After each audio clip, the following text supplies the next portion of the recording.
You excited? All right, well, Joey's going to come up first and talk to you guys, and then we have Vinny Curto, the boxer, and yeah, it's exciting. So here he is, Joey Diaz.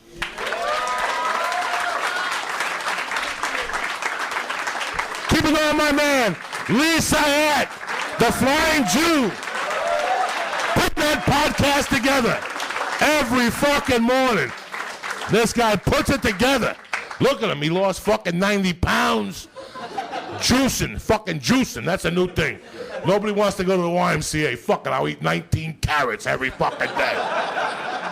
And the way they sell it to you gotta get kale and carrots, and you're like, yeah, and the more like cauliflower, then you put ginger, and you're like, you lost me, dog. Where's the chicken? Where's the fucking pizza, that motherfucker? I can't, and I even told him, if you could juice like a Big Mac, how many fat motherfuckers would juice a Big Mac? And then, well, you've been juicing. I've been juicing, dog, because I've been juicing. It's a Big Mac, but you didn't ask if it was a Big Mac. You just asked if I was fucking juicing. Big goddamn difference, all right? I'd be juicing. I love all that. I juiced lasagna and fucking Cuban pork chops and burritos and shit. Oh, my God, a nice fucking jalapeno and a burrito, juice that, drink that. You see the fire just drip out of your ass like butane. You ever like butane on fire?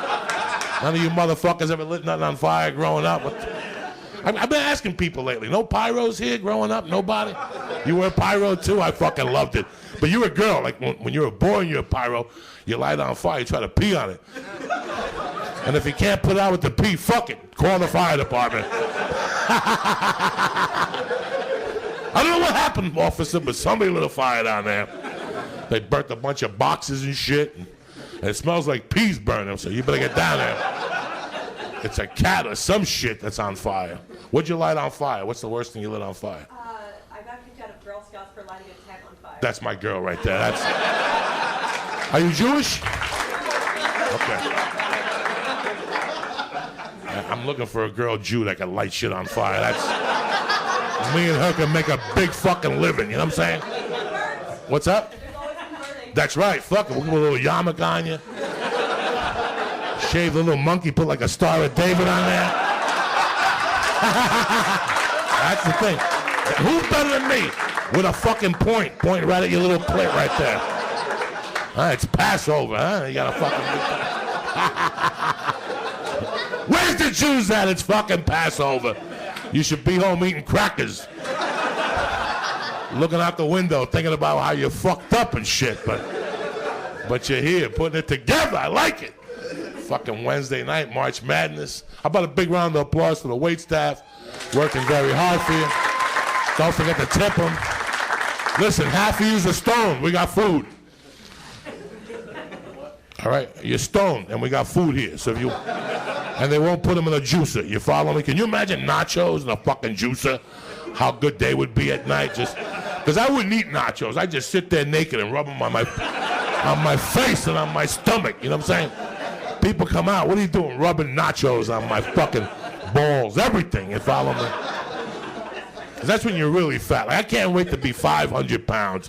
Like if I was 500 pounds and rich, I'd make a YouTube video every day, just me rubbing eggs on my cock. The video would last like 3 minutes. YouTube would cut me off every day. Every day I show like a $100 bill, me lighting it on fire, and me taking like eggs and just rubbing them on my butt.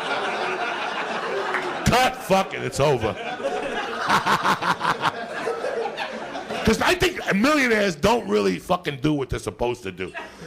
Like if I was a millionaire, I'd live my life differently. Like right away they want to get a Lexus or a convertible or a Beamer. Fuck that shit. I'd go into slave driving and shit like that. Like I'd get like a rickshaw, like the skinniest Chinese guy in the valley. I'd make him run me all over fucking the 134, the 405, fucking. Get an HOV, it's two of us. Run, cocksucker. Run, Chino, run. I'd be whipping this motherfucker. Run, Chino. I have another one in the trunk tied up just in case this guy twists his ankle and shit. I just shoot him and put the other one up in front. Get up there, cocksucker. Get up there. And I'm just saying a Chinese guy because they drive rickshaws. It could be anybody. I have a white guy. I don't give a fuck. I have a white guy, a German. You know me. I don't give a fuck. I have a guy dressed up as Hitler fucking whipping him down the 405. You cocksucker, that's what you get and shit. Right or wrong, if you were rich, would you live in a big house for what? All that air, paying for air. Every night somebody would bathe me. Like somebody who you wouldn't expect, like a stranger just be driving around all day. Oop, let me pull right over. Excuse me, are you busy this evening? Here's $5,000. I want you to come over and bathe me in fruit cocktail juice, you understand? And put the cherry up my ass and put me to sleep. No fucky, no sucky. Just read me a bedtime story and give me a bath. Rub my toes. Can you imagine that? Being 50 and somebody just rubbing you every night with a bubble bath and shit, putting devil horns in your hair. That's my dream right there. That's what I would spend my money on. Not partying at look at me in Bulgaria. Who gives a fuck, all right? I'm right here in fucking the valley getting my balls washed with fruit cocktail juice.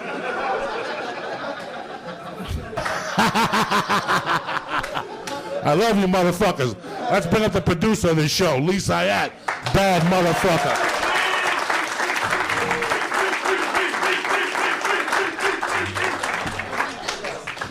Thank you very much for coming up here tonight. This is the first time we did this, or we're doing this, so we don't know what the fuck to expect. I mean, we're like Puerto Ricans. We don't even have juice stands. Like, we don't even have fucking microphone stands. We got to hold them ourselves.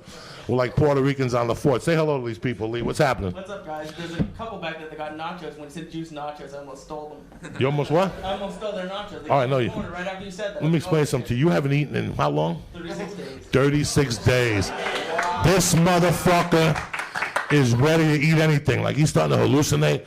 Like, I was waving a finger in front of him the other day, and I could tell he was looking at like a chicken, you know, like a chicken thing, you know, those things they have that you dip the fucking shit in.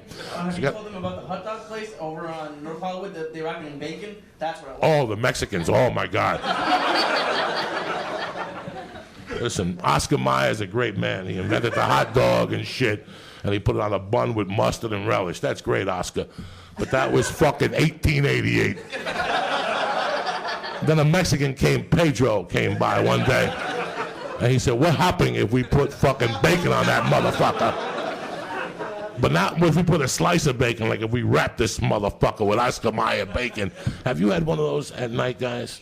Lee, tell these motherfuckers how good they are. When you walk out of a club and you see that hot dog man, how hard does your dick get?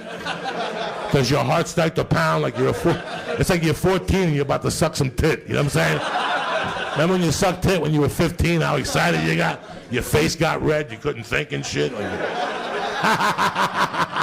loved one of Joey's shows, and he knew where he was, like 3 blocks down. He parked in the red, like on the wrong side of the street, and ran up to him, and the wife, they weren't even ready yet. They had just to go get the buns out of the car. He had the order done, and they put like onions on it, and like pico de gallo, and holy shit. Tremendous. And if it's on Good Friday, I wait till midnight. That's how I roll. I get there at 10 to 12 and I stare him down. You understand me? The whole fucking family, I want a taco at fucking 12 o'clock. I go there and I'll fuck him up because he's got chorizo tacos, beef tacos, lengua, and cabeza, and then he's got the fucking hot dogs. So I get 2 of each. You understand me? And that's to start off with on a diet. That's like the diet plan. They got to take like 4 chorizo ones to go because it's Friday and Saturday. God forbid you go home, there's a good movie on at 1. And you don't have no chorizo tacos. You follow me? So we took some to go that night. I really discovered the guy about a year ago, but I really started rocking him when my wife got pregnant. Because if you have a wife or a girlfriend that's pregnant and you don't bring shit home, when you go home at night, you're a dead man. You follow me? They'll just fucking stab you when you're sleeping. And anything. They'll eat anything. They'll eat a scab off a Puerto Rican's head. They don't give a fuck. They'll eat a fucking yum-yum donut, a hot dog. They don't give a fuck.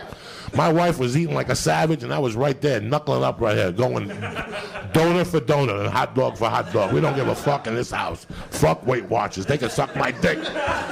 Weight Watchers never ran into that Mexican dude with the hot dogs, with the fucking bacon on it, that cocksucker.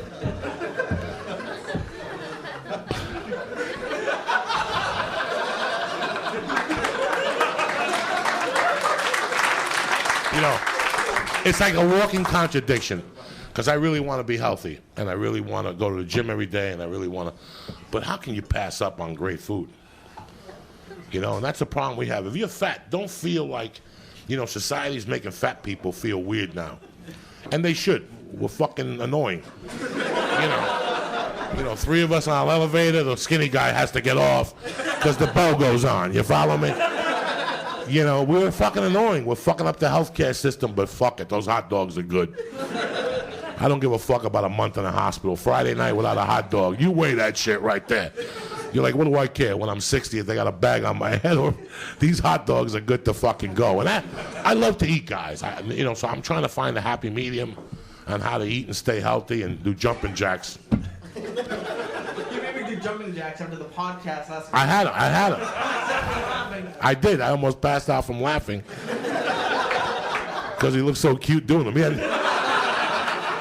He hadn't done a jumping jack since the 8th grade, since he took the president's test. Remember the president's test? Remember that shit, guys? Yeah, I failed it. I couldn't. I ain't gonna lie to you motherfuckers and told you I got a patch. I paid for my patch. Fuck that motherfucker. Then when you pay like $3, mommy, look what I got. Then she give you 10. You still netted 7. Who gives a fuck if you lie? You know what I'm saying? I failed that test. I could never do a pull-up. Till today, I can't do a pull-up. Can you believe that? No, I can't either. And was that the one that you could you sit down and you lean forward to measure your reach? I'm 3 feet tall. I never reach. No. This is the one where you had to do 25 jumping jacks, 25 sit-ups, pull-ups, fucking. I didn't have to do pull-ups. All that shit. You got to do a 25-yard sprint. It's a fucking nightmare. And I was in shape as a kid. I got fat later on. When I was a kid, I was a hustler, so I had to be in fucking shape. And, you got to jump fences and you got to climb through windows. It's tough being a fat fuck and being a burglar. You never seen a fat burglar, have you? If you ever see a fat burglar, this guy's a fucking loser. This guy, what's he thinking? He was born to lose, this fucking guy. But, no, we've been talking a lot about dieting lately and health, and, I'm 50, Lee's 24, and it's funny, when I was 24, there was always that 50-year-old guy that used to say, wait till you get old someday, and you eat a hot dog, and it takes 2 days to burn it off, because that's what really happens. Our metabolism slows down. We think we can still eat a whole Entenmann's fucking bread, But you eat anything now, and it goes right to your waist. Even I go to kickboxing, I go to wine, do the epileptical, I ride the bike, but it's just fucking brutal. But I just believe in being a healthy fat guy, Don't put salt in your food, drink a lot of water, walk a little bit, get your heart going, eat those aspirins, and take your chances. Fuck it. Every time you order a burrito with fucking chorizo in it. And now I figured out how to cook Cuban food because they got recipes on YouTube. It's over. What do they have? Oh my God, they got a recipe for lobster Creole. It's called langosta enchilado. My parents used to make it, and I used to throw shrimp in it too. And it's like the fucking tomato sauce with the green peppers and the onions and 8 lobster tails and fucking shrimp. Oh, tremendous, with white rice and some fried bananas. Oh my God. Again, Weight Watchers has never bumped into Mr. Fried Bananas. Weight Watchers is very limited. He only judges McDonald's and hamburgers and cheeseburgers and shit like that. Is there a good place to get a Cuban sandwich? Because I saw a video of it, and I've been craving that for about 3 months. Porto's on Brand in Glendale or on Magnolia Boulevard. And if you see who's clapping, it's the Armenians. They're the only ones that go to... Cubans don't go to Porto's. You go to fucking Porto's in Glendale, it's all Armenians. I love it. It just shows you how good the fucking food is. You get flattered. You're like, wow. I heard the line's out the door. Out the fucking door. And on Christmas Day, you're not getting in there. You got to get there at 4:30 in the morning and stand online. It's like somebody's giving away free blowjobs or some shit. Nobody ever gives away free blowjobs. You ever notice that shit? The first 100 people get their dicks up. Come by your windows or something like that. You follow me? I gotta fucking get that shit. That's a marketing tool right there. First 100 people get their... No! First 100 people get their name entered to get their dick sucked. That's a no-brainer right there. Because that's for real. If you take a girl on a date, that's a lottery ticket. But you're paying a lot of fucking money for it. You know what I'm saying? You don't know what's going to happen. I may go for the tit. I may squeeze her ass. But with a lottery ticket, you bet $1 for a blowjob. It's not that bad. You lose, so what? I lost. I'll sign up again tomorrow. You know what I'm saying? It's just $1 for a blowjob. You follow me? Then you could trick them. You could show up with a chick with a hole in her throat. That. I gotta find one of those here. I didn't see one of them in Jersey. Now, in your coke days, would you have done that chick with the hole in the throat? In a fucking heartbeat. I would have fucked her and picked her up by the hoof just to... Oh my God. And then I would have picked her up by the pussy hoof and hit her in the throat.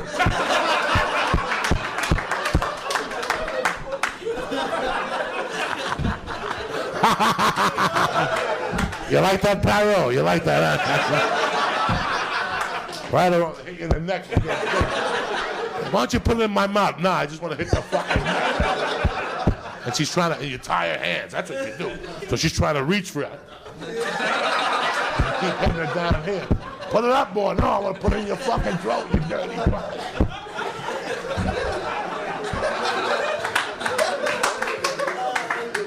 We're definitely going to go to hell for that one, Lisa.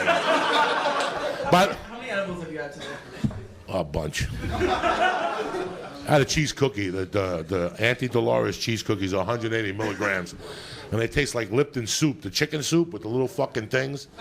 It don't even taste that good. I guarantee if you take the cookie and put it in a bowl of hot water, it turns into fucking chicken soup. I ate one of those. I got pretty fucked up. I was in a bad mood. I took a nap. Because that's what happens. If you eat an edible and take a nap, it ruins it. You forget. You wake up. I know, because, you know. Because you give me the fucking your dose, and I've been smoking for like a year. Oh, I get this guy fucked up. But he's a soldier. He keeps coming back for more. The best with the banana bread that day, that he was breaking it up. That was the funniest thing. We did the national anthem, and I gave him a piece of banana bread, and he's breaking it like a Coke rock. He's smearing it on his hands. I'm like, what are you doing? He's like, I go, eat that fucking thing, Lee. Stop smearing it all over your hands. I don't like how it tastes. But you drink those kale fucking shakes. That's got it. A normal piece of bread, if you squish it, it'll turn into a ball, and I thought it would go down easier. But if there's so much weed in it, it doesn't do it. It just breaks apart. It's like a bud. I swear to God, the banana bread breaks up like a fucking bud. By the way, this podcast is sponsored by Onnit. So if you're a fat fuck, you're looking for some alpha brain, go to onnit.com. Order the kettlebells, do what you need to do. You don't get 10% off the kettlebells and the ropes and shit. You just get 10% off on the vitamins. So go to Onnit, get them alpha brains, smoke some pot, and have a party by yourself. Because alpha brain will, you snort that shit, you go fucking crazy. Fuck yeah, you grind it up with... You get some alpha brain, you put some baking soda, shake that motherfucker up. Smoke it out of a cracked pipe, you'll be a new fucking man. You watch Law and Order on that shit right there. You used to say that you would give girls like ground up aspirin. If you were doing it today, would you give them ground up alpha brain? Fuck yeah, that'll get them going. Because seriously, girls come over 3 a.m, they want to do your coke. And they want to like fucking hold on to their bra. You gotta lose that bra. You want to do some coke here. You gotta do something here. You're showing up on the fucking Mooch program. You gotta do something. You gotta walk around with your thong on or something. So they want to show up all fucking sisterly, so I give them aspirin. I don't give a fuck. I'll take bare aspirin. I'll shove that shit up. One time in New Mexico, I was shooting the longest yard, and I fucking met this girl, and she's like, let's get some coke. And I swear to God, I crushed up like 10 of those fucking aspirins. And I had coke, but I was holding it to me, and I did the whole thing. Like I put the phone on vibrate. I was like, hello, oh my God, who's this, Noriega? I'll be right downstairs. He's downstairs. Noriega's downstairs. And I came up, and I made believe I'd pissed, and I'd take the aspirins and crush it up and put it like little fucking bubblegum wrapper, like aluminum foil. So I had it in my pocket. I had the good stuff too, but I had the aluminum. I came up, I laid the whole. It was like a mountain of aspirin. And she's like, "You do a line first." I'm like, "Oh." This shit is tremendous. So she did 2 lines of fucking coke of this aspirin. I swear to God, like 2 lines. This is like a third big line, and she's looking at me, and she's looking at the porno, and her hips started moving. Right, and I'm like, this aspirin's on fire. Then I just finished the aspirin. I'm like, fuck it. If she's getting off on the aspirin, why fuck it up for her? You know what I'm saying? I'm not gonna give her the good stuff and throw her off. I just gave her. Then I gave her like 2 lines at the end, because I felt bad. You gotta fuck around. You know what I'm saying? You just can't give them what they want, and they take advantage. You know what I'm saying? You know, I used to do a podcast before I started with this one, and we used to have guests on. Beauty and the Beast. And one of the best guests I ever had on that show that we had to stop the podcast and look at each other and see what the fuck was going on was this next gentleman. And I've always wanted to save him for something good. I haven't even put him on the church yet. That's how good he is. Because I knew he wouldn't do justice to an interview on the phone. I've had a lot of people interview on the phone. The guy I'm bringing up is he was a welterweight champion. I mean, he's from Boston.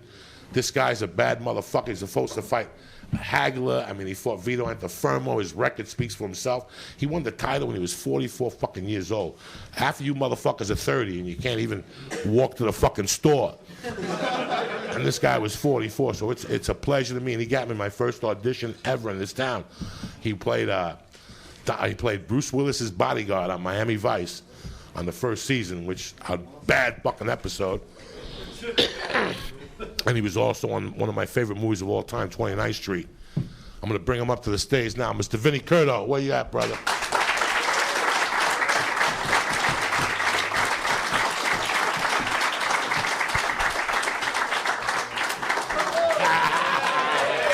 Yeah! Oh, shit. Yeah! What's up, buddy? Little hot here, baby. What's up, baby? I'll tell you something. Tell me something. Sit over here next to Uncle Joey.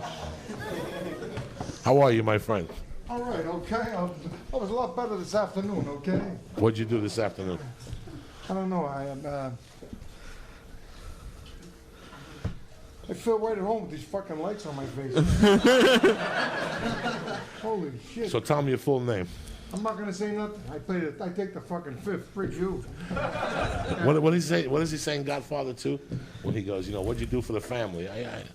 Bumpers. What does he say? I did bumpers, whatever. The family had a lot of bumpers. Buffers, that's the word, buffers. Buffers, yeah. So tell us your name. My name is Vinny Curto. Where were you born? I was born in Boston, Massachusetts. Nationality? I'm Italiano, Cubano. I'm Italian and Cuban. When did you start boxing? I started fighting when I actually had gloves on when I was 2 years old, and it was really funny. My father used to tell everybody he was a drunk. He used to drink all the money, drink everything. He'd tell everybody, my son's the next champ. My son's the next champ. I'd be under a bench in the bar, and he'd tell the bartender, yeah, he's gonna be a champion. Hey, I'll bring him upstairs. He'll tell if he's any good. You know, it was a really rough child. I don't want to make anybody get sad here, but this is what it is. Anyway, so there we are, climbing 4 rickety flights of steps, and each landing, my father drinks a little bit of his Secret 7, right? And we get to this big door on the 4th floor, a big racket going on. I opened the door, right, and we fell into this place. It was a beehive activity. There was 2 guys hitting the speed bags. There was 2 black fellows boxing. There was 4 Puerto Rican guys hitting heavy bags. There was a beehive activity. And I was shitting my pants because my father used to match the guys in the street. I figured I'm going to get fucking killed here professionally. 2 guys that were boxing, they were hitting hard, fast, and with precision. Something I wasn't, ready for. So my father passed out on the rub-down table. I was so fucking happy, right? And I was watching these guys box. And unbelievable, when the bell rang to end the round, they hugged each other. They kissed each other on the cheek. Everybody at ringside gave them compliments. And this light glowed within me. And I had this look on my face against this black fella, never forget him, Freddie Small. First guy saved my life. Say, kid, you want to do this? I said, I don't have any money. He says, show up. That's payment enough. I went every day, made myself good because of the reaction I get. I lived off the adulation of the people that I trained with. And lo and behold, some 28 years later, I fight for 3 world championships, and I win one of my final attempts at 41 years of age. Yeah. Holy shit.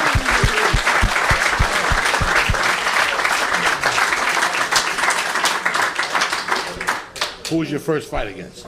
My first pro fight was against a guy named Victor Taco Perez. That was his name.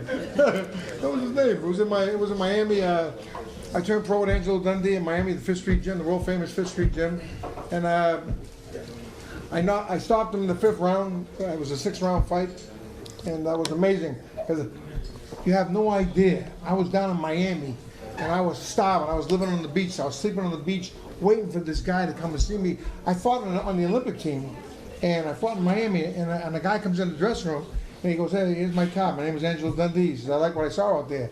Plan A don't work, you go to Plan B." Problem with most fighters, they don't have Plan A, right? So I said yes. So I took him up enough to get out of the Navy. I went down there, and I was there for 2 weeks. Angelo wasn't around. He was with Ali somewhere, and I was starving. And I used to eat out of a garbage, a garbage bin in the back of this restaurant called the Famous Restaurant on Washington Avenue. And I was going to the gym. Finally, Angelo comes to the gym, and he goes, "Hey kid, I want to see you work today." And I was so friggin' happy. Finally, I'm gonna get my chance. He could have put me in with King Kong, right? Anyways, I get in there with this black fella.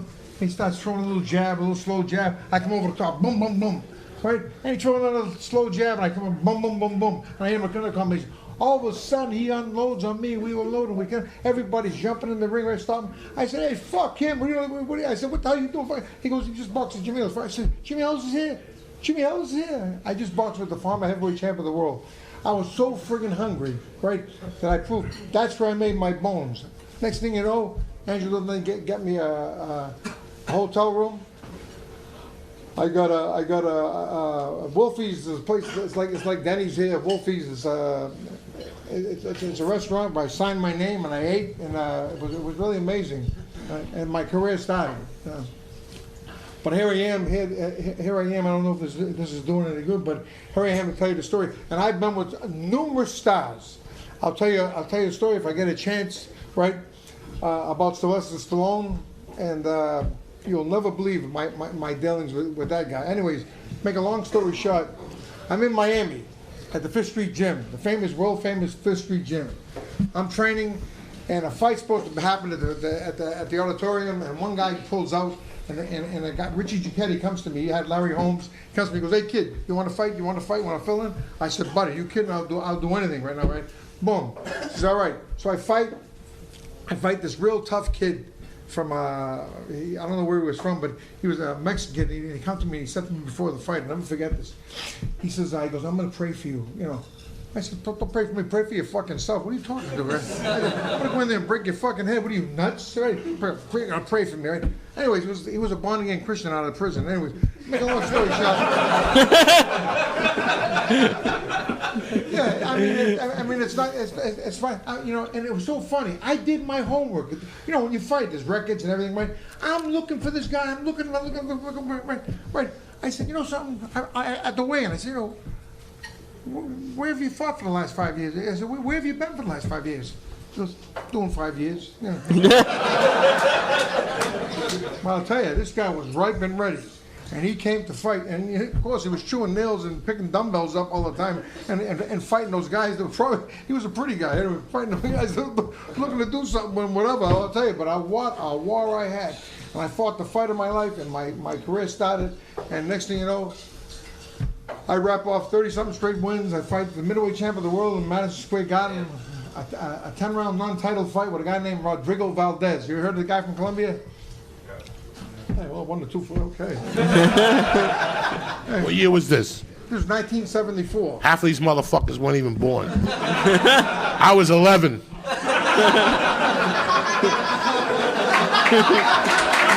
I was 11 and shit. So I'm in this old folks home now. I'm really doing well. There's one lady, she likes me, but she walks with 2 canes. Anyways, I was talking about getting laid. I couldn't. You kidding? We think about it.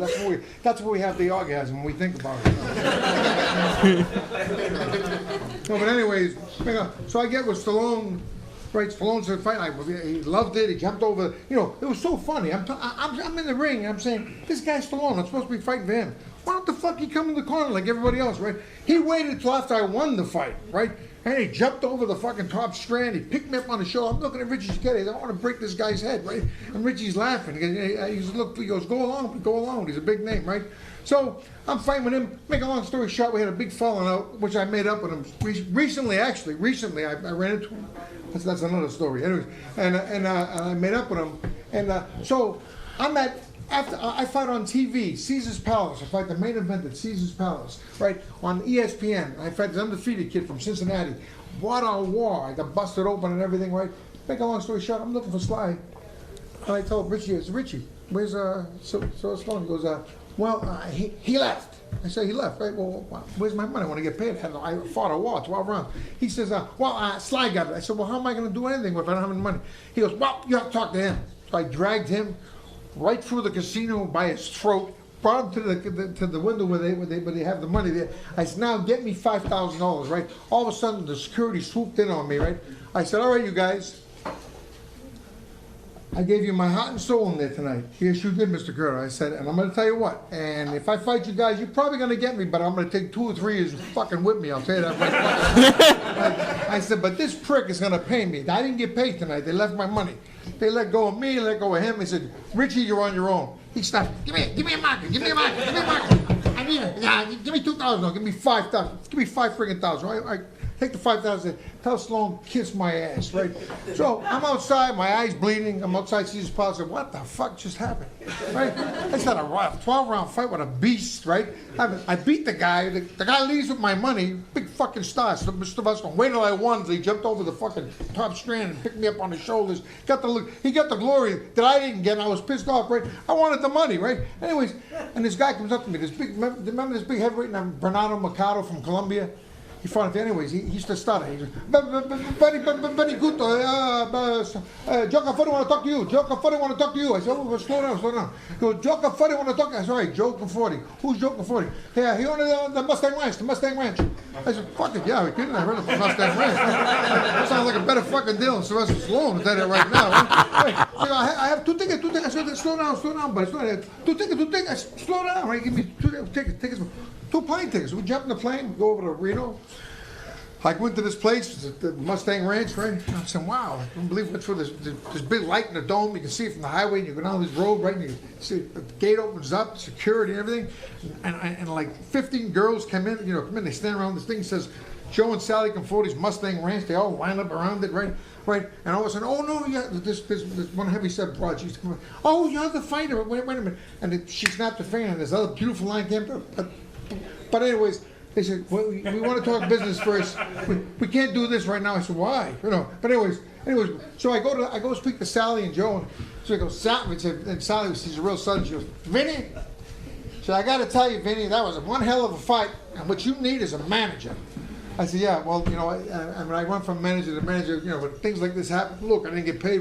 She goes, well, I'm prepared to offer you $150,000 for your contract. Would you like to do that, Miss Cross? Do you want my first bond? Right. And so she said, she brings over the contract. I sign the contract, and a fucking broad comes over, right, with a suitcase. She opens it up, has a fucking money counter there. I'm sitting there. I can't believe it. This black fella that was with me, right? He wasn't allowed on the ranch, but what do you call it? He was so special. He was my buddy, so his name was Jumbo. I said, she goes, now, Vinny, to sign that contract, we're going to give you a 24-hour pass. So I look at Gilmore. I said, what the fuck's she talking about, 24 hours? He goes, Curto, that's like all you can eat for 24 hours. Right? I said, so I come down to the fucking Mustang Ranch. I go into the front door, and I said, and this lady comes, this heavy-set girl. She goes, oh, you must be the fighter. Oh, you said cock. I mean, you go with men and I said, well, what are you, a fucking nut? I just fought 12 fucking rounds with a guy, right? My eyes bleeding. I come down and have some fun. He asked me if I suck cock. What the fuck's wrong with you? Suck what? Suck cock. Oh my God. What the fuck is wrong with you, right? So I said to her, I said, sure, well, I have to know everything you like. You like posing in lingerie? I said, what are you, a fucking nut? I said, I'll tell you what, I'm gonna end up fucking whacking you fucking. She goes, oh no, I have to know everything you want. I said, well, no. So anyways, she calls the first line. The first line comes, and I said, wow.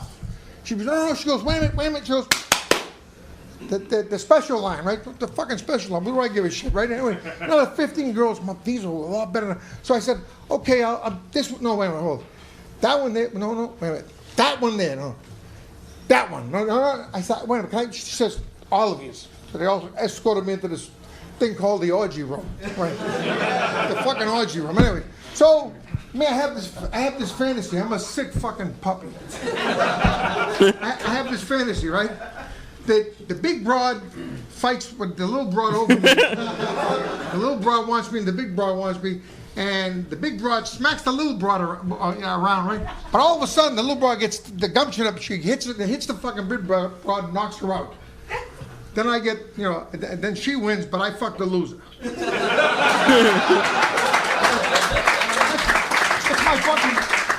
That's my fantasy, but I'm a sick bastard. I'll tell you the truth, you know, what the fuck. But anyway, so we're going through this stuff, and this broad comes in, right? This fucking broad comes in, right? She's dressed in whips and chains, and I'm bleeding over a fucking 12 fucking sticks. I'm bleeding like a pig for the thing. They didn't sew me up. I ran out and jumped on a fucking plane. I got there, right? I'm bleeding like a pig. And she comes up on the whip and she smacks me. She says, now, you're going to listen to me. I say, hey, lady, I just fought 12 rounds. Please, lady. Right? Don't fucking smack me, especially in my fucking cut. I'm bleeding you. She goes, you listen to me. I said, lady, all right, I'll go along with this, right? All of a sudden, I look over, and there's this fucking guy, right, playing with himself. I go, who the fuck is that?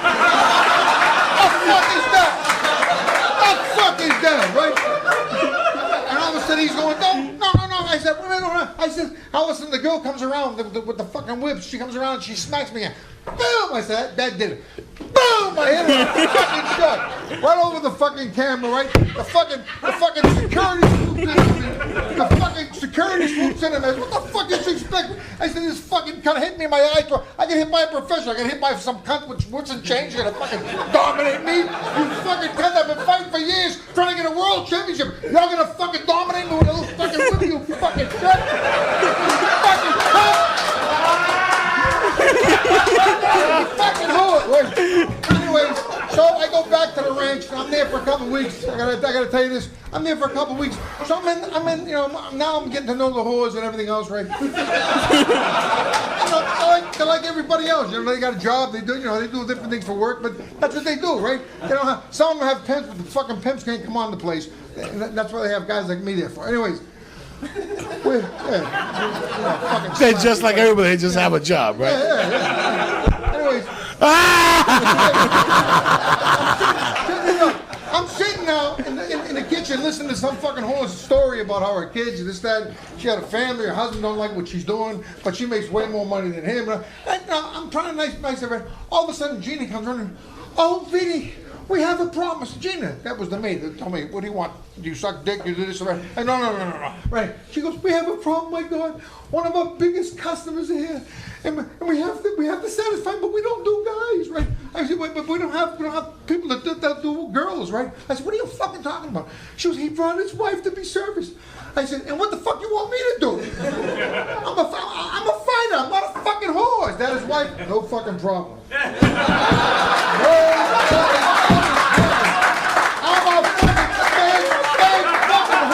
I'm a fucking hoe.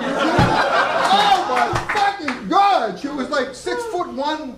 She was like 19, 20 years old, which for me, that's diapers. But anyways, this one here, I'm saying I'm not ruining one of my finest fucking moments. I don't give a shit. Right? I don't give a fuck. I'm sorry. I came in to be a fighter. I end up a pimp. Not a pimp. I end up a fucking whore. Right? I was a whore when I was a fighter. Never mind a fucking whore doing this. So I said, well, fuck her. Right? So we go inside, right? And her husband's there. So I said, you know something, I can block on anything. I've had problems in my life you would never believe, right? So I said, fuck it. So I jump on her, we start kissing her, and we're getting, and he's in the back of me. I say, hey, whoa, pal. I can hear him. Right. I said, pal. Back the fuck up. And let me tell you something, buddy. If I feel any warm fucking drops on me, motherfucker, I'm gonna break your fucking head right now. I swear to God, I'll put right here. He goes, don't ruin it. I said, right. Don't ruin it.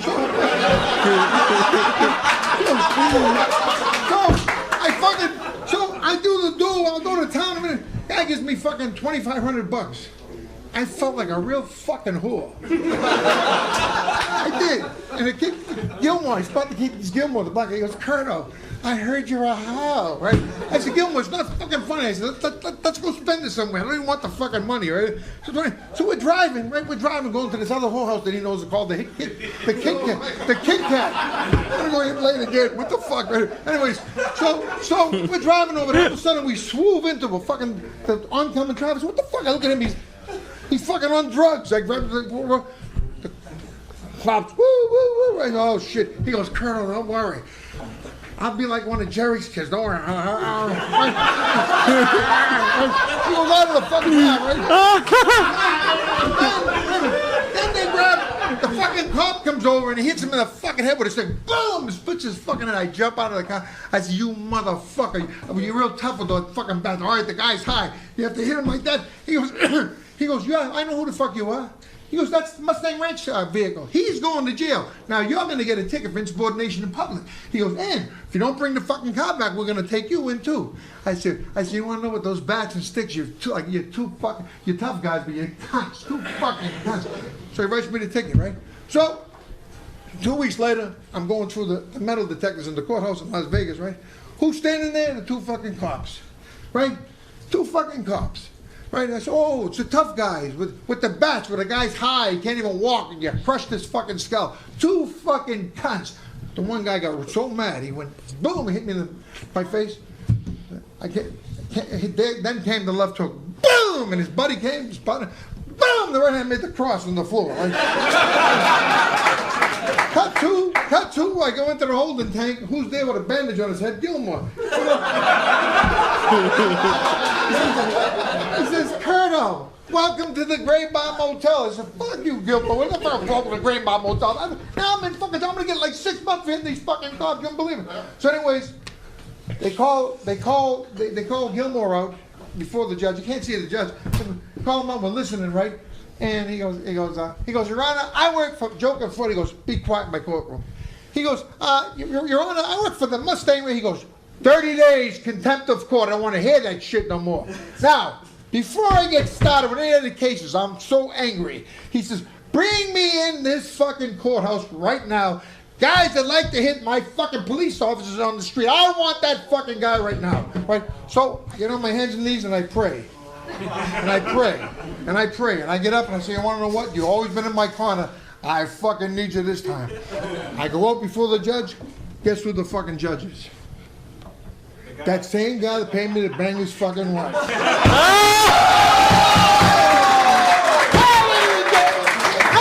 thing is, I said, how you doing, Your Honor? He goes, my.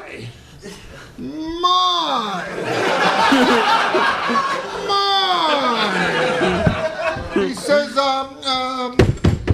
with the 2 officers involved in the altercation, please approach me. I said, we're not fucking doing it. Fuck you. He fucking broke my fucking nose.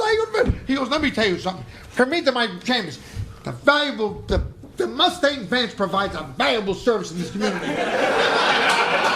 A guy gets up in the morning, he's gonna kill a fucking cop. Hear what I said? Fucking cop, right? He goes, he gets angry, he goes, gets the gun, he knows how he's gonna do it. He's driving, he sees the needle. He goes, you know what, let me check out the Mustang Ranch.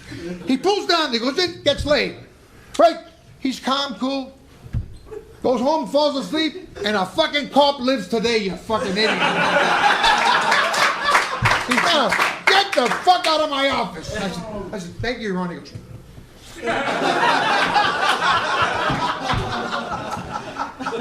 the story of my life.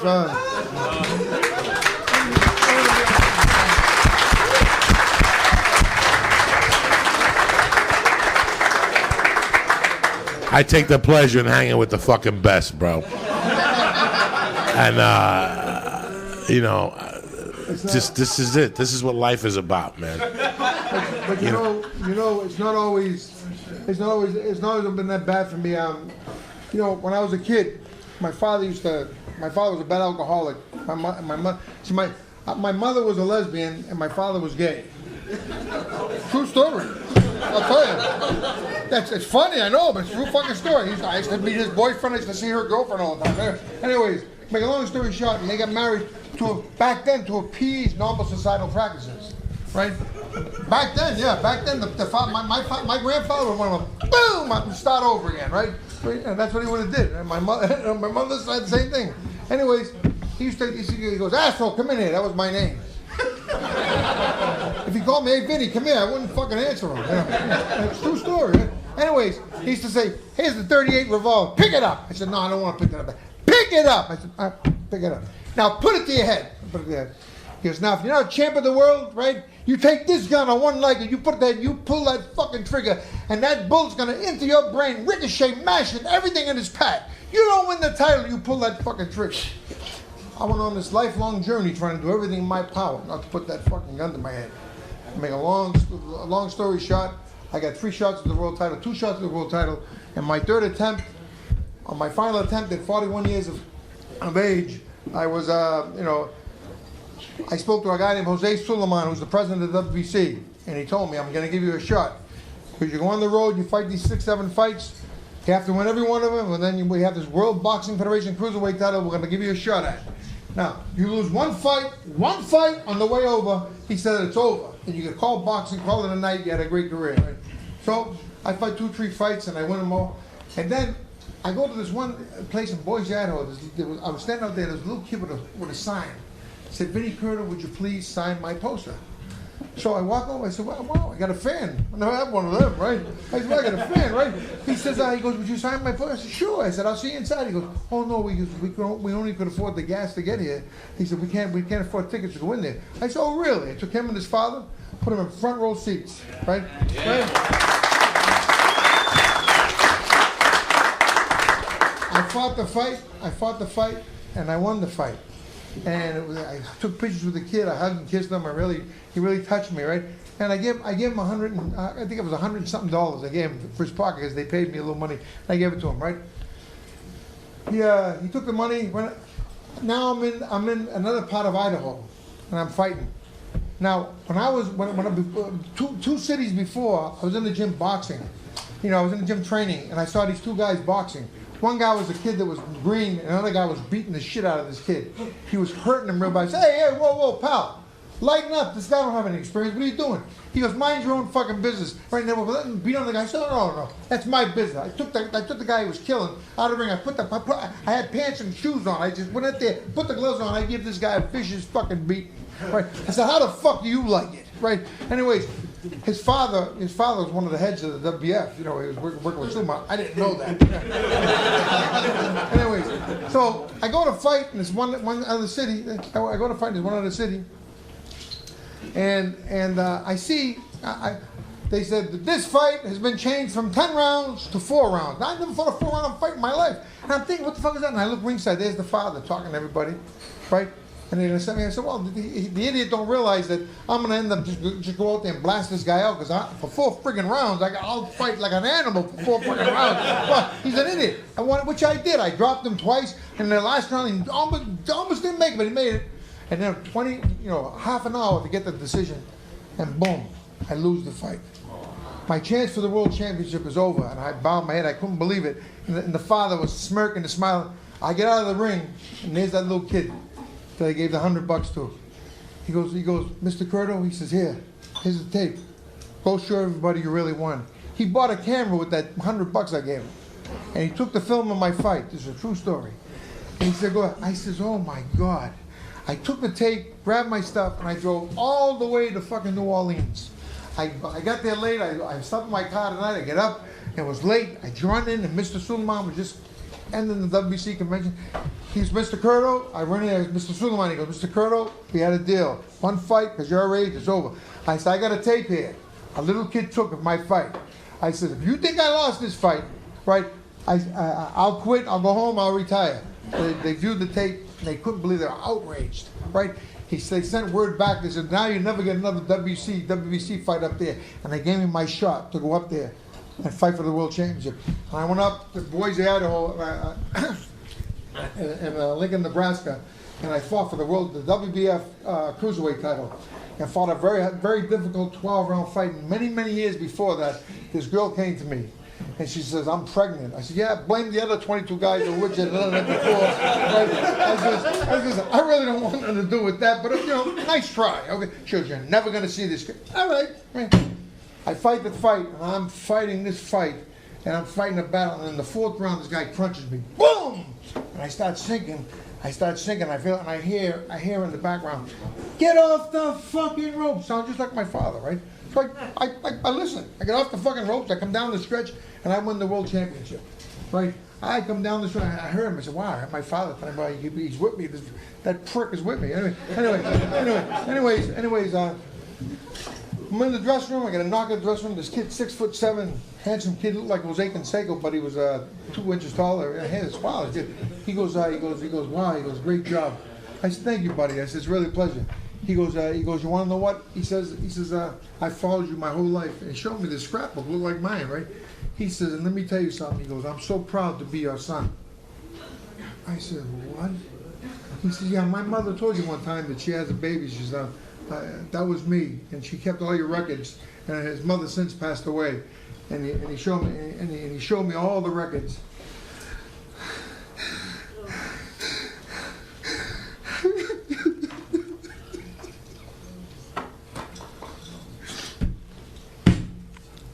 What the fuck? Everybody cries.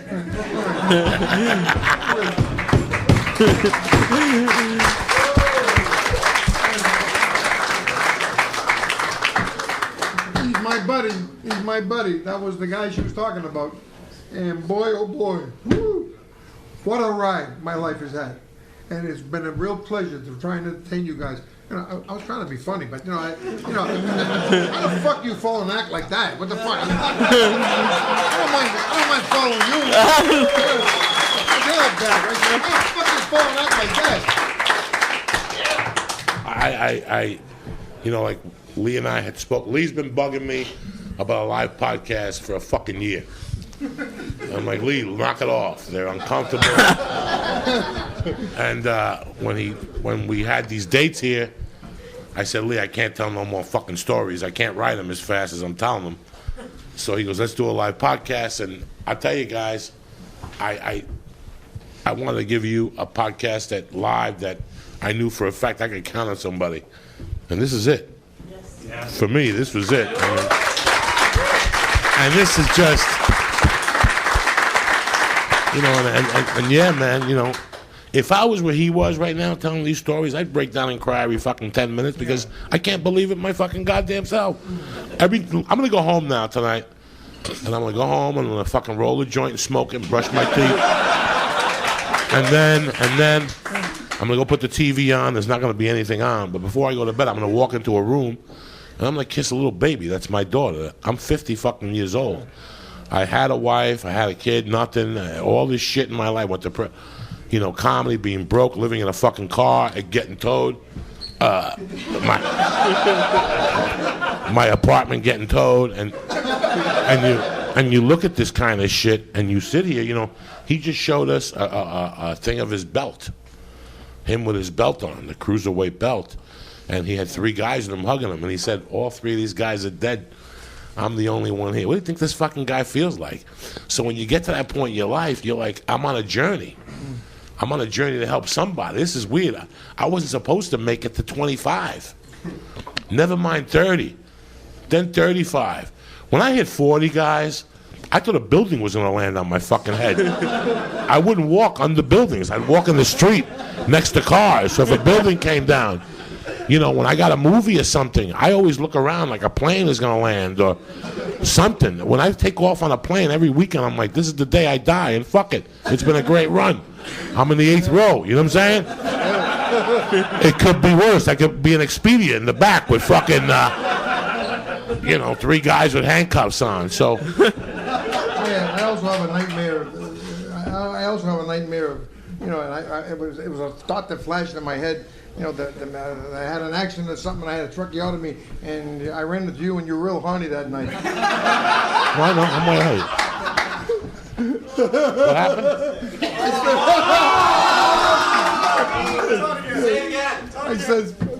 I said I had these flashes, these visions in my head when you were talking of me having an accident, and I ended up with a tracheotomy, and I run into you one night on your horniest fucking night. Joe. What's a tracheotomy? A hole in the throat? Yeah. See, I'm fucking. See, this guy's a smart motherfucker. I want to say something really quick. I know a lot of people here are my age, like in the 20s and 30s, and just listening to the stories you guys have, it's really amazing. So I mean, even just listening, it's been awesome. It's been. Hey, I gotta tell you one last thing before. No, go ahead. I realized in my fight career how the other fucking half lives. This is a true story. I'm fighting Madison Square Garden. And a guy that's rat bastard piece of shit, I'll say it, I don't give a fuck, a guy named Sammy the Bull Gravano, right? Called me up, I was in Miami hiding from the boys in Boston, right? Called me up, he goes, you want to do a thing with a kid up here, with a kid named Willie Klassen? We'll change your name, you'll make a couple of dollars, and I needed money so bad. I said, yeah, all right.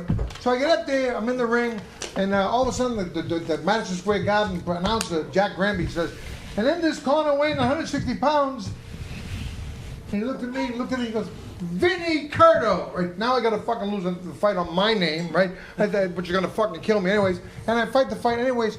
I fight this fight. And I'm losing the fight. The people are booing. They want to kill me. They're threatening me and everything. The Puerto Ricans are there, fucking nuts, right? They're threatening me. I'm no fucking killer. Anyway, so I go back to the corner. I'm sick. And they go, what the fuck's wrong with you? There's no fucking law against fighting back. I said, well, I don't feel too good. All of a sudden, I come back up to the fifth round, and they start clapping. I said, what the fuck are they clapping for? I asked the guy in my corner, Jim, what are they clapping for? He goes, not you, you fuck, right? I said, he goes, Sinatra just walked in.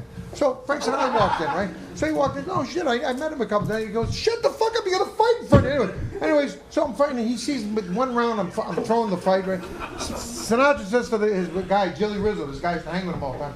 He goes, go see what's going on. He goes, this kid's a marvelous fighter. He goes, remember when he fought at the front row? Go see what's going on. So he comes back, he goes, he's doing the thing for the bull. Sinatra said, he goes, I never liked that guy. Tell the kid it's off. So Jilly comes to my corner, he goes, hey kid, win, it's off, right? My corner, what the fuck? I say, hey, fuck you. I go out there the sixth round, boom, boom, boom. Guy goes flying through the road, bing, boom, boom, I'm winning. All of a sudden I clinch, and Sammy the Bull's ringside. I'm gonna kill you right here, you motherfucker, right? I'm saying, why don't they make up their fucking minds? I didn't know they went together, right? Anyway, I didn't know they went together. Anyways, make a long story, I come down the stretch, I get a draw. I don't get a loss in my record. I won the last five. All of a sudden, I'm in my dressing room trying to get the fuck out. All of a sudden, a guy banging on the door. It was Jilly. He goes, hey kid, he says, come on, Sinatra's on there, wants to see you. I said, yeah, tell him my limo's in this how they got it. I gotta get the fuck out of here. All of a sudden, this big guy that I know who does a lot of work, and I did some work for him, and he's a really dangerous guy. And then he goes, you're not gonna go with him? I said, did I say I wasn't going? I'll be right fucking there. Anyway, so we go to this place called the Waldorf Astoria, right? I go up to this top floor, these big fucking mahogany doors. I was thinking about fucking pulling one of them doors out. I could have grabbed $5 grand for those fucking doors. Right? Anyway, I walked in there, and there's a big grand piano, white grand piano. His wife, Barbara, was sitting here. He was sitting at the grand piano with a drink. I looked at him and said, wow. He goes, yeah. He goes, what the fuck are you doing? He goes, I said, what do you mean what I do? He goes, I said, look, he goes, I heard the story. Give me the 5-minute version. He goes, I'm going to send you somewhere. He says, I'm going to send you somewhere. He said, but right now you have to come with me, right? So I went with him to his house in Frank Sinatra Drive in Palm Springs. And so we're there, it's a Monday night, football night, right? So Sinatra said, all right, guys, there was Joey Bishop there was Don Rickles there was Dean Martin there, right? Wait, and they're all sitting there, they go, yeah, what kind of hot dogs you want, guys? So the guy at the corner, they went to the corner store, they fucking hated him. So, he wanted the hot dogs that he wanted. He sends his fat-free hot dogs. Yeah. He sends his fucking jet to fucking Las Vegas to pick up the fucking hot dogs he wanted. Right. They fly back the hot dogs, and I'm looking at them fucking hot dogs like a fucking desperado. How do I eat like 4 of these before they even see me? You know what I mean? They got to be worth like 500 each with the fucking jet fuel. Right? The fucking jet fuel. They got $500 each. Could never believe. That was the time when I really saw. I sent the fucking jet to Las Vegas to pick up the hot dogs he wanted for the Monday Night Football. Pow, ladies and gentlemen.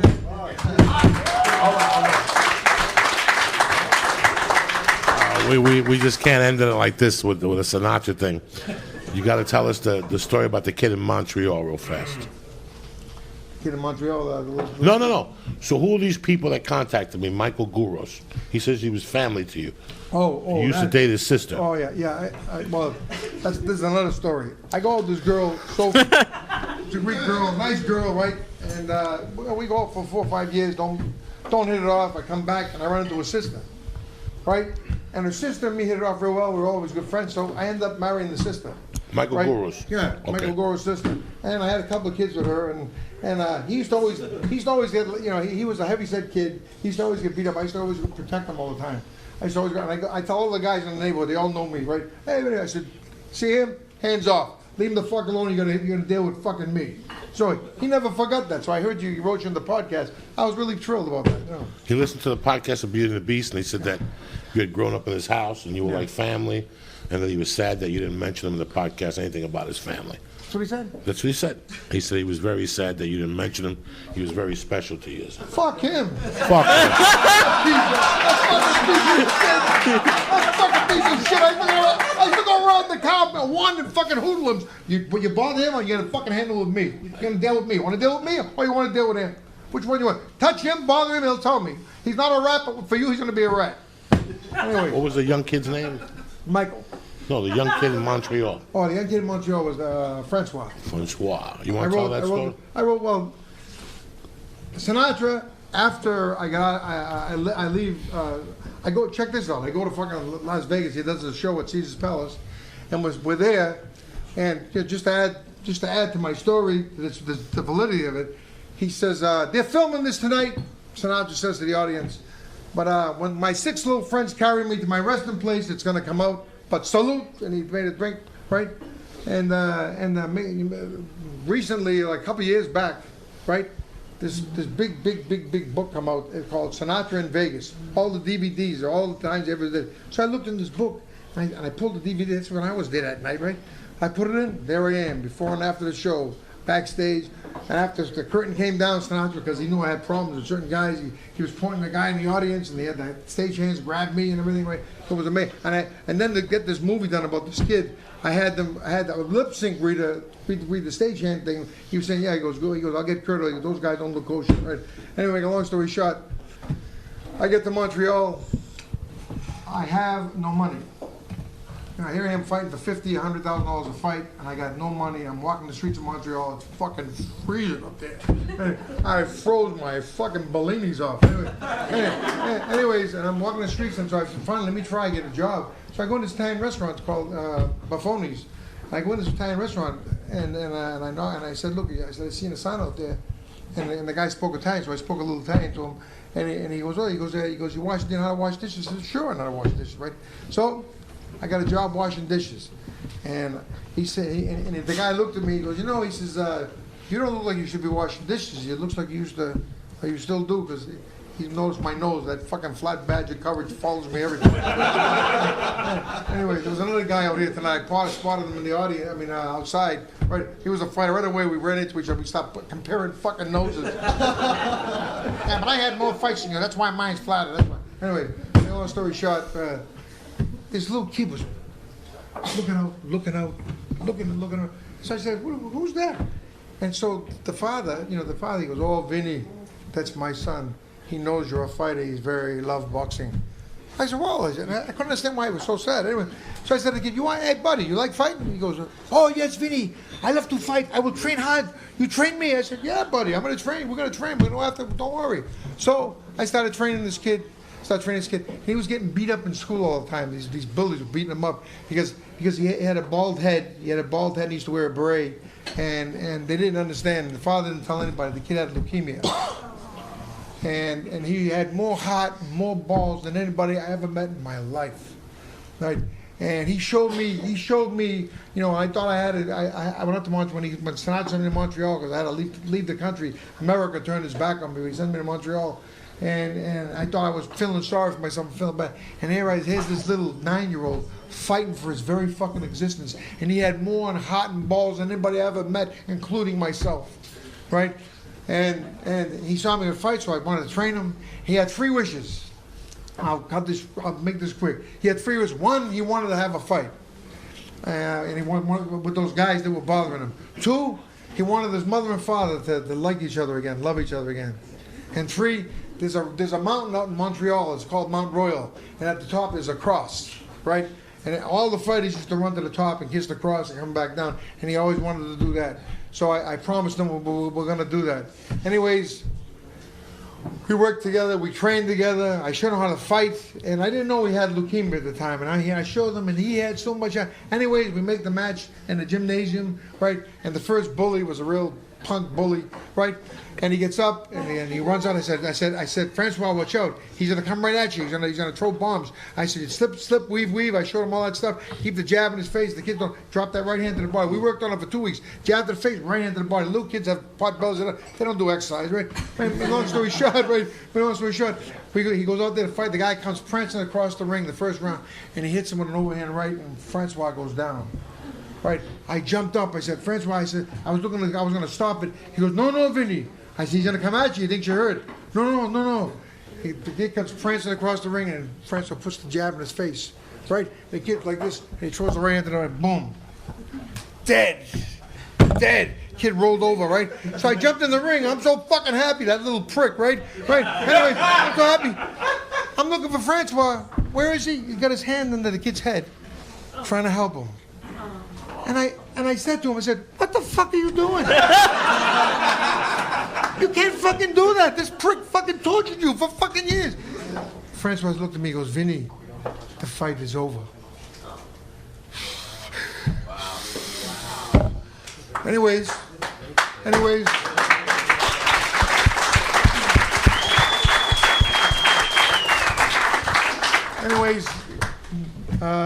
that was his first wish. And we have this picnic. It was so beautiful.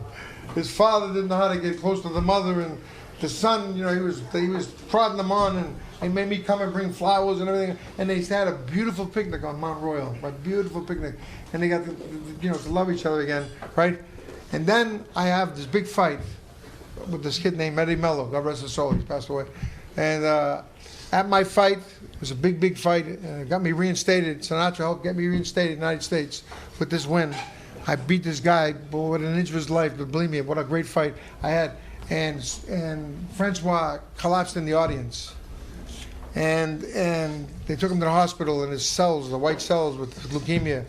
He was doing good, and they said he didn't have much time. And I was looking at him, and looking at the father, looking at the mother, and I said, look, he realized 2 dreams, right? He wanted you to get back together, and you're doing pretty good. He wanted to have a fight, and I didn't know he was sick, but he had the fight and he won. I says, but his last wish, and they said he don't have much time, because his last wish is to run to the top of the mountain there and kiss that cross. And I said, I would love to do that with him in my arms. And they took him off, they took the things out of his nose, and we got to the bottom of Mount Royal, and I ran up to the top of the mountain with him in my arms. And he looked at the cross and he said to me, Vinny, I see your grandmother. She's so beautiful, right? I always told him that was the one who took care of me my whole life. I never told him what she looked like. My grandmother was a strikingly beautiful woman with hair down to her ankles, and she was tall and beautiful when she passed away. And he says, she's so beautiful. I couldn't believe it. And he turned to hug me, and I felt him leave. And I screamed on the top of my lungs, he made it! He made it! He made it! Right? And I brought him down. I put him in his mother's arms. You wouldn't believe it. At the funeral, the wise guys that the father borrowed money from all the restaurants that he went to hell with. Nobody knew that the kid was dying. And they thought the father was a gambler and a womanizer. And he sold all his restaurants trying to get leukemia treatments, right? And he showed up at the funeral. Everybody showed up at the funeral. And I used to live with, and I'm not proud to say this, but I used to live with this transvestite. True story. And this transvestite was named Cologne. It was a guy. And that was the only fucking place I could afford, right? And she or it, whatever, was fucking happy to have me. So I said, fuck it, I lived there, right? I used to wake up in the middle of the fucking night, right? I'd smell some bad fucking stink, and I get up, quick, boom, and I hit him in the fucking neck, because he's down staring at me.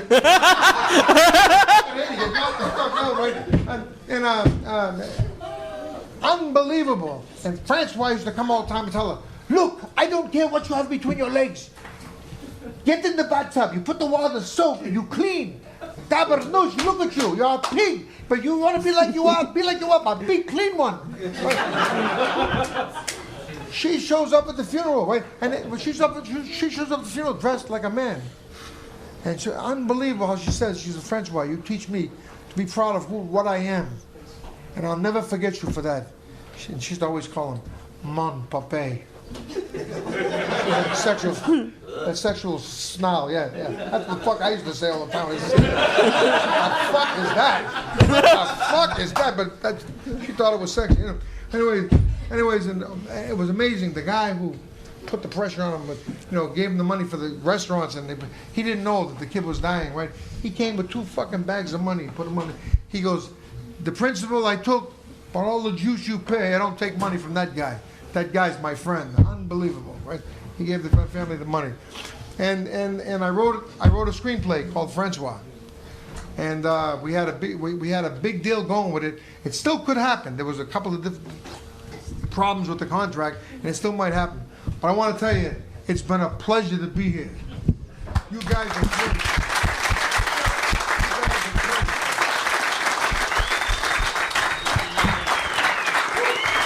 Thank you. One last thing. Any questions? I got one. Hit me. Hey, Coco, how come you don't like to listen to your voicemails? To messages? Your voicemails. Because they're a waste of time. Why would you leave a message? I believe in cutting down all the bullshit. Everybody has a fucking smartphone, right, or whatever. Even if you have a stupid fucking phone, and I call you, it tells you what number called, right? Why would you want to leave a message and waste lung power? Every time you talk, it's one less fucking word. So I don't want to hear. You know what I'm saying? It's 2013. What are you going to call me and tell me? Hi, I'm going to go up to the ice house and see you tonight. It's going to be great. Well, what are you, fucking retarded? So that's why I don't like messages. I don't want none of that shit. If I allow text, then I have to text. Then everybody will text me. I don't do what everybody else does. They do what the fuck I do. You follow me? I don't text. I don't want to have to look at a fucking thing when I'm driving. When I talk about business, I don't want people to fall into the texting thing, because that's how accidents happen. And I like hearing people's voice. If I care about you and I love you, I want to hear your fucking voice. If you want to text me, text somebody else. And I tell people all the time, people who text me, you know what I do to them? I call them at 4 in the fucking morning when I get up. And I call them 3 or 4 times. And they'll never fucking text me again. Because I'll say, did you call me? No, I text you. Well, I'm calling you, motherfucker.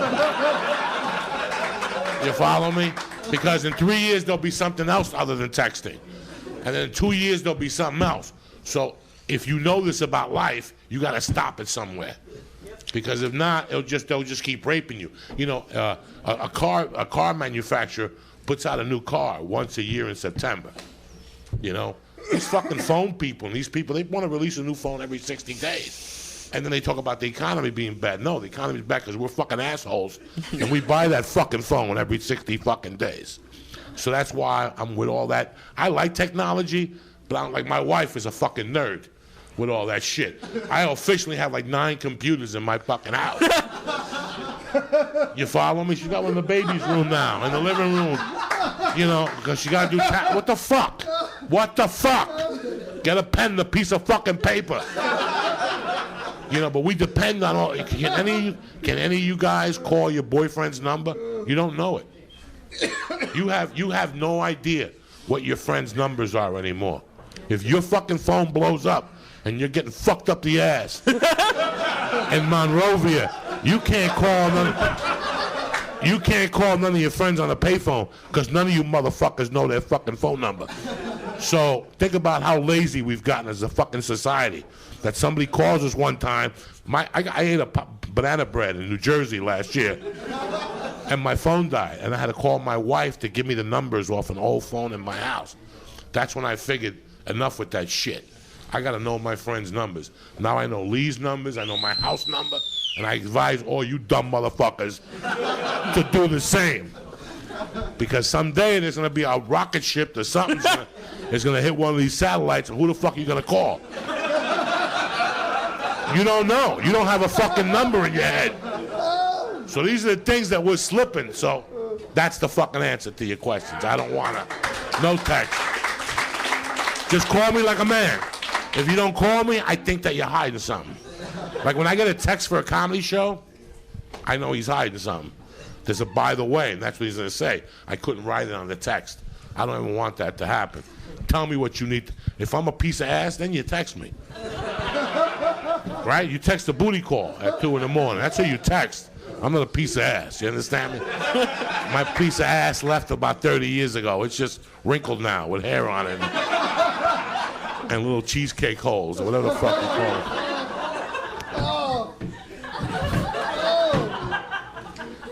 And then if I answer the phone, here's what really kills me. That I want to get my messages and for them to be business. I want them to be business related. I know that if I have a message on my phone, it's business related. I'm going to get money. So if I answer it, it's I need your address to send you an invite to the wedding. I will call you back and go, no. The wedding is your fucking business. That's not my business. Don't leave a fucking answer machine on my thing unless it's fucking business. Oh, I hate fucking all that shit. All that shit drives me fucking crazy. And ask people who call me and make believe. Ask the people who call me and leave a message what happens to them, how I torment their lives.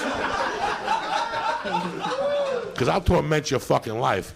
I will go to a dentist's office and rip every magazine thing out and send you every fucking magazine out there. Until you'll be too busy writing back notes to text the motherfucker when I get through with you. You follow me?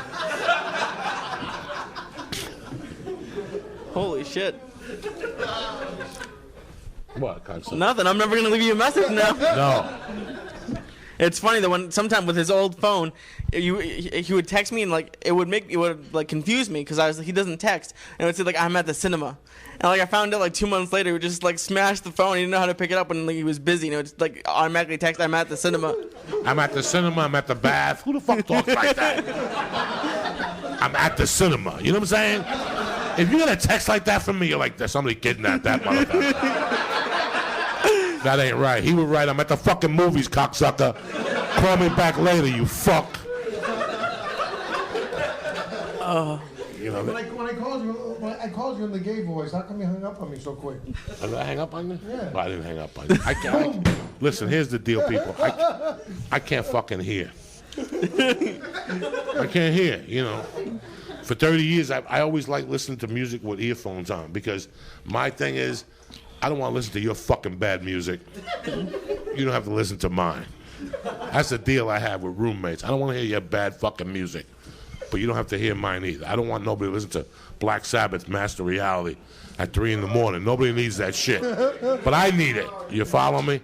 But I don't want to hear your dumb shit at 3 in the morning. So that's the deal. So if I'm listening with those fucking earphones, and I just don't put it on 3, I put it on fucking 10. I have an iPod that I ordered a power booster for. You know that? Holy shit. So my iPod, I have a power booster that goes into the iPod, and then I put the speakers into the fucking power booster. And that's what happens when you're a professional marijuana addict. Okay? I want to smoke the pot and put the earphones on. I don't want to hear nothing. I want to forget about all my problems. I want to hear the cymbal. I want to hear the singer as he moves away from the microphone. You can hear like that. That's how badass I am. I'm from the 80s where we used to have reel-to-reel and you could hear the fucking singer going like that. That's what we were. Listen to the fucking, don't listen to the word, listen to him breathing. I did my fucking job, so that's why I'm deaf. So don't forgive me. I don't fucking hear nothing. So that's why you told me to turn the music up on the podcast. I have it up. You just can't hear it. All the fucking time. Turn that motherfucker up. Have you ever been somewhere where the music's so loud you can't fucking think? It's tremendous. It's tremendous. One, nobody can talk to you. That's the best right there. When they come up to you with a stupid story and you're on cocaine or something. And you're like, don't talk to me, I can't hear. you're wasting your time. I can't hear. But the truth is, I don't want to hear you. I don't. I want to hear the fucking music. So I like that fucking music to just be loud. Even in the mornings, everybody gets pissed off at me. That's same thing with me. The people call me a million fucking times. They go, oh, you follow World Champion box, right? Does it hurt when you get hit? No, come here. Boom, you bastard. How's it that? Does it hurt when you act stupid fucking question?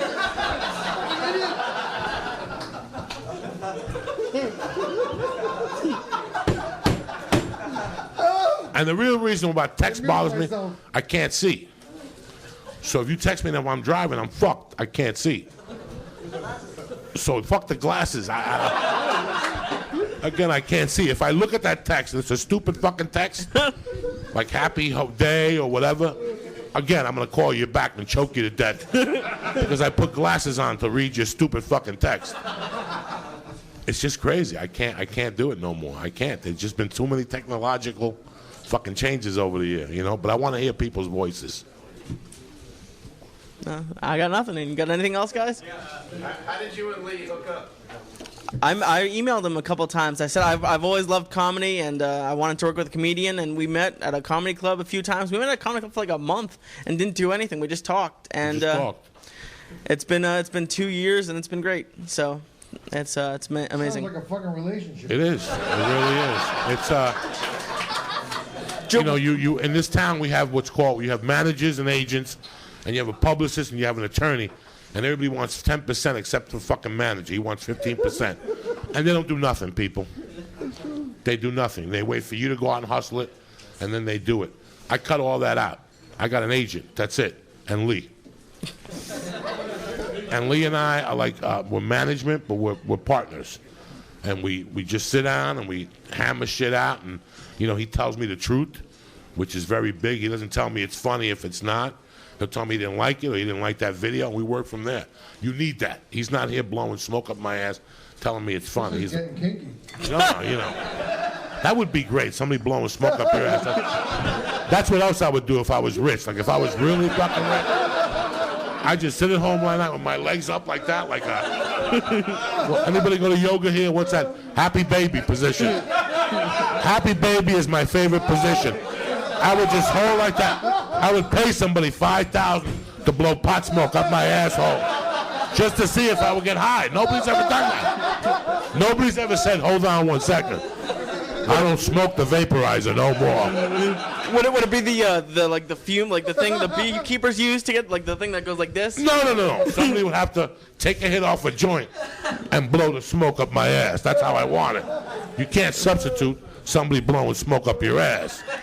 It's not something that, you know, you just say, well, they're gonna, no. Wait, am I crazy, guys? Do people want to get farted in the face? Like, am I the only crazy one, or does everyone else think it's weird? Back me up here. That's weird a little bit. No, everyone else wants it. What? Getting farted in the face. I thought they'd all back me up. Again. People, hold on 1 second. There's the problem with Lee. Okay, I don't know if anybody heard the podcast where Lee sat across from me and he said that he was 24. Gentlemen, give me 10 fucking minutes, guys. You don't know if you guys heard the podcast where Lee said he's 24 and he felt that his life was moving too fast. Yeah. That he didn't think that he was getting the most out of life. Not because he wasn't going to the standard. You know, when you're 24, you think that you should be going, that your life should be like American fucking Bandstand every week or whatever the fuck it is. But it really isn't, all right? So Lee came to me, and one day I was looking at Lee, and I just thought, I go, just as a joke, nobody's ever farted in Lee's face, even by mistake. I've eaten pussy from behind and sniffed an asshole. Because that's me. That's my world. You know, if you're eating a girl from behind, you might as well sniff her asshole. You're there. Even just to compare it to yours. You know what I'm saying? And you don't stick your nose in it like 100 miles an hour and put the fucking nostril to it, but you smell around it lightly. You follow me? So I talked to Lee when we have coffee about eating ass and pussy, because that's what guys do, ladies. When we meet, we talk about, you ate some pussy lately? And he's like, no, I haven't. You know, I don't like it. It gave me heartburn. Whatever the fuck. Me, I love eating pussy.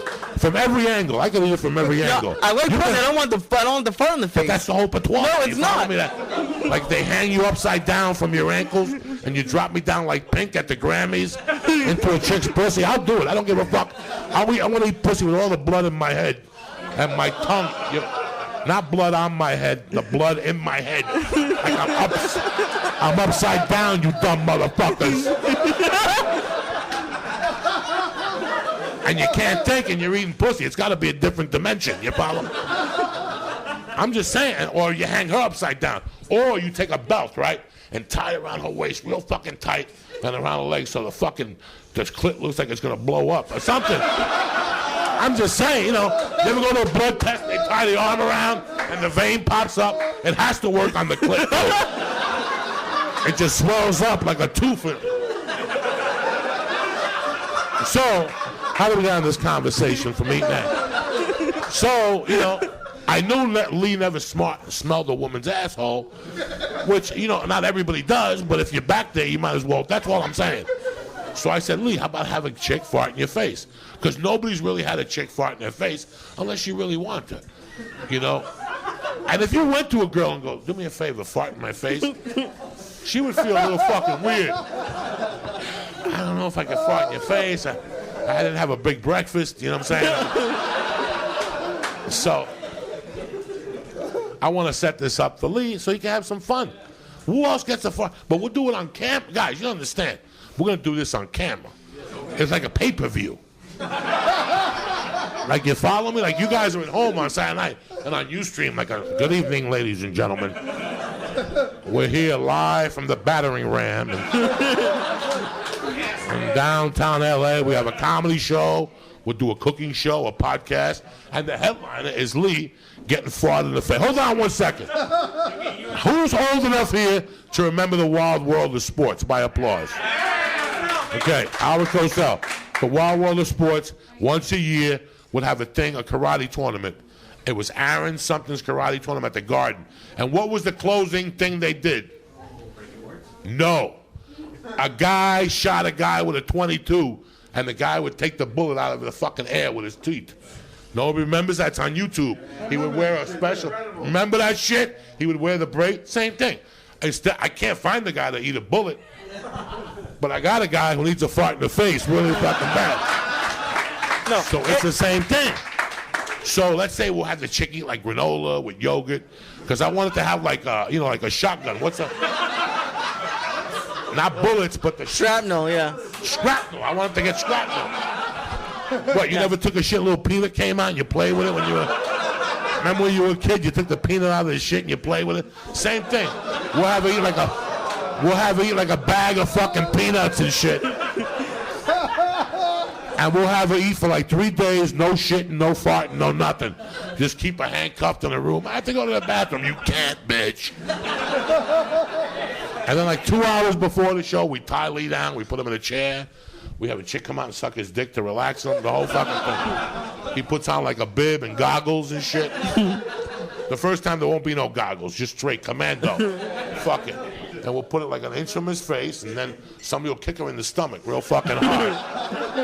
And then we'll push her over the bend, so it's like a good fart come up with the trajectory and everything, and then he'll just fall back. It started with just a fart, but then he'll get high and call me at like midnight and be like, all right, I talked to her, she wants to shit on your chest. Why? Listen. Why? I mean, listen, you would all pay $10 to see him get a fart to the face. But a shit to the chest? That's 25 without even arguing. You're like, 25, take it, I don't give a fuck. And he's like, well, can't you shit on the glass? No, this ain't fucking fairy tale land. On your chest. Then I said, listen, I called her back. I go, listen, forget the chest. He won't do this shit. She goes, I want to piss in his mouth. Again, he won't take a little pee in his mouth, but he'll drink that fucking... 50, that's 50. That's and you rub it in your face. Yeah, it gives you color. And you're getting what, 20%? 20% of nothing. You're gonna make millions, dog.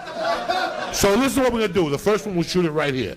The chick will fart in his face, he'll go back, he'll yell, aye, aye, aye, the whole thing, and we'll tape that, right? Right away, you're home, like, what happened to Lee? What happened to Lee? What happened? You're fucking worried about him.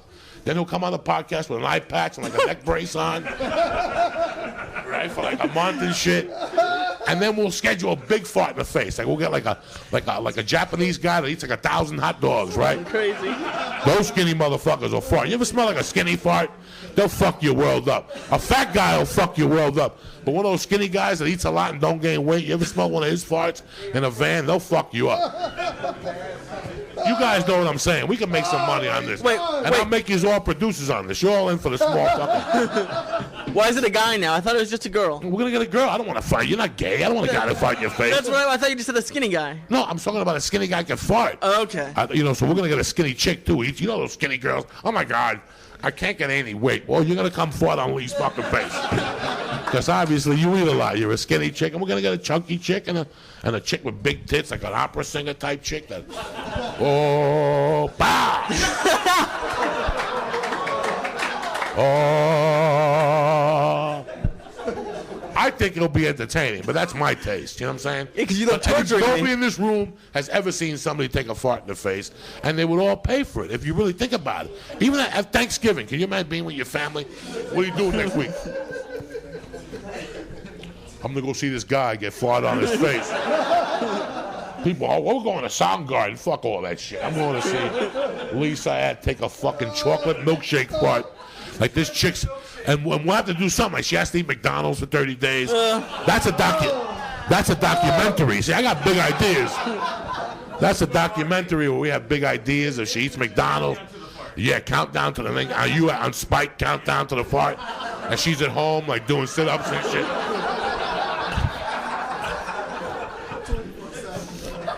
This came to you way too quickly. It's like you've been thinking about it for fucking 8 months. What's it? You just came up with it like on the spot. I don't like it. This is what my mind is. But how would you like to go with a fucking broad that's so fucking gorgeous, so particular about her dresses, the way she dresses. You can't believe it, right? She's so dainty and everything, right? Then you take her to your room and you figure you're gonna do something, right? She goes, excuse me, I have to go to the bathroom. She goes to the bathroom, right? She comes out, right? Then I said, you know, let me see what I look like, right? Because I'm trying to get laid, right? I go in the bathroom, there's a fucking trunk this big. A fucking toilet, right? That killed every fucking thing. That's a beautiful thing. At least you know where you stand, you know what I'm saying? At least you know there's more room for that dick of yours, cocksucker. That fucking happened to me. I'm all lying to here.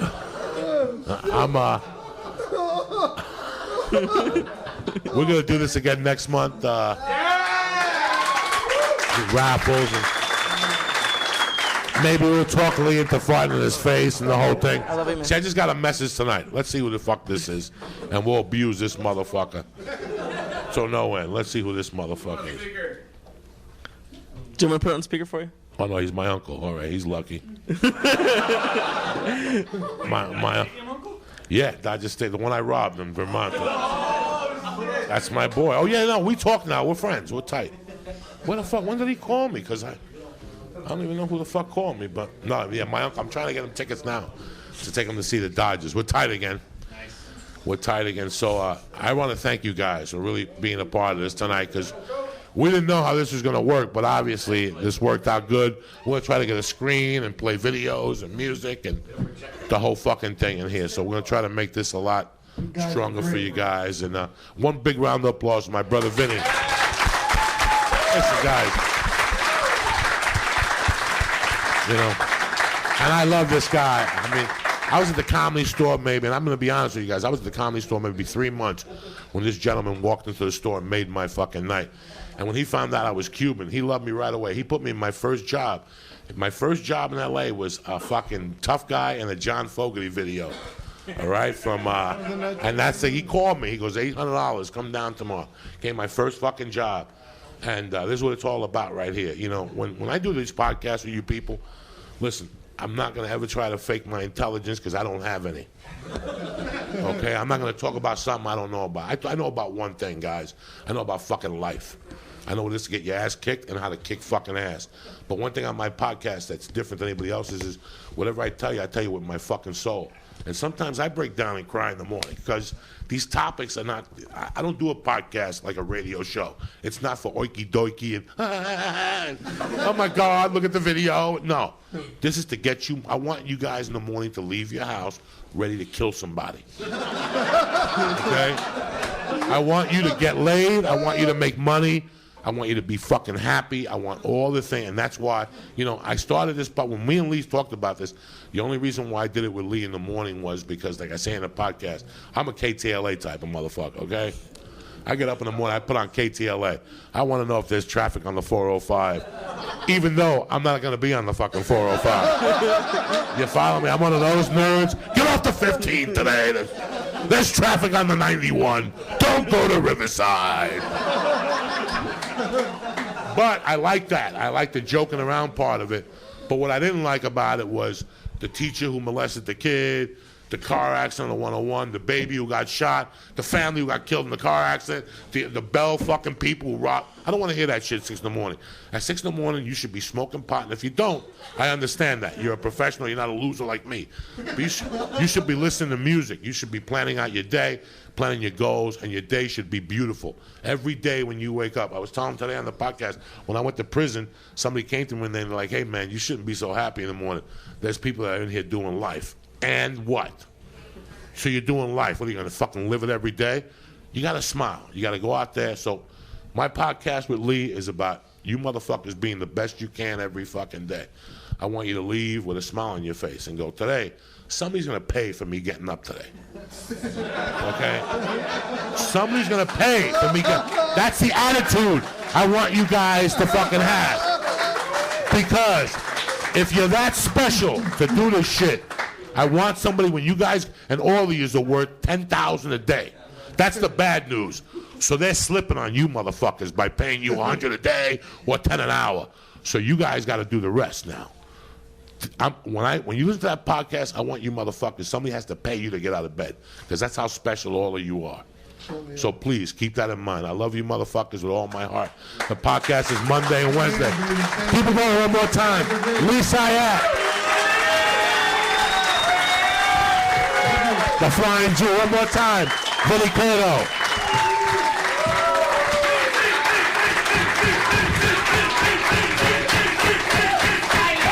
Now we're gonna go somewhere to get something to eat on Tuesday.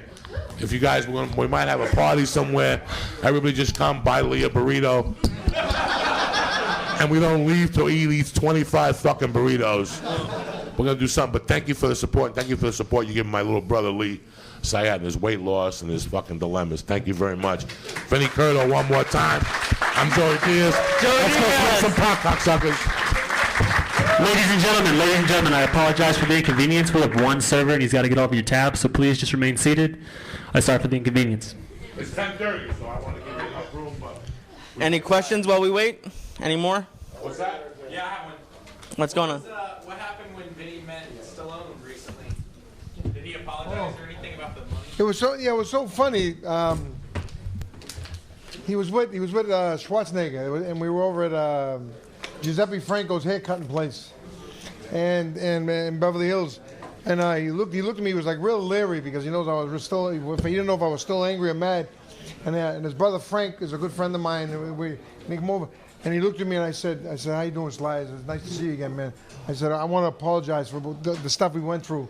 He goes, "Vinny, it's a new day." And he hugged me. So I said, "Fuck it, that was great." I hugged Sylvester Stallone, Rocky. It was a real thrill. It was really nice. I hugged him. I hugged Schwarzenegger. We buried that hatchet. It's no good to hold grudges. Grudge, it'll ruin you. The answer, what do you call it? We are all infinite beings. We have no choice in that. But the only problem is with all of us, we tend to identify with our self-imposed limitations, and that's the truth. So we're all special people, man, and that was wonderful. It was wonderful to make his friendship. It was wonderful to get rid of a wrong and turn it into a right, a down into an up. Thank you. Yeah.